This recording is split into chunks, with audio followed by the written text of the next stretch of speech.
Lumagapak ang approval at trust ratings ni Pangulong Bongbong Marcos itong Marso. Pero ang numero ni Vice President Sara Duterte tumaas. Nasa frontline na balitang yan si Maricel Halili.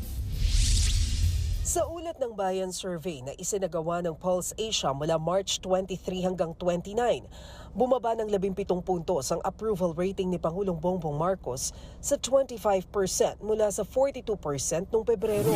Tumaas sa 53% ang disapproval o yung hindi masaya sa performance niya. Sumadsad din sa 25% mula 42% ang trust rating o yung mga nagtiwala sa Pangulo. Tumaas din sa 54% ang distrust o nawala ng tiwala sa kanya. Kung bumaba ang ratings ng Pangulo, tumaas naman si Vice President Sara Duterte. Umakyat sa 59% ang approval rating ng Bise noong Marso mula sa 52% noong Pebrero. Ang kanyang trust rating tumaas sa 61% mula 53%. Wala pang komento rito sina Pangulong Marcos at VP Sara.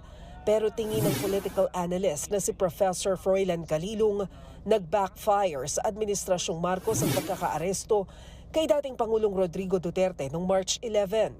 Nakadagdag pa ang Senate hearing na pinangunahan mismo ng kanyang kapatid na si Senadora Amy. You see here a house fragmented.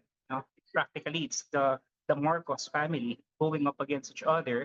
And ito may malaking epekto to, no, doon sa perception ng mga taong bayan, particularly doon sa solidarity. Pinapakita rin daw sa survey na malayo ang mga sinasabi ng Malacanang sa nararamdaman ng publiko, partikular sa usapin ng inflation at trabaho. Pagdating kay VP Sara, bakit naman kaya tumaas ang numero niya kahit halos isang buwan siyang nasa The Hague, Netherlands?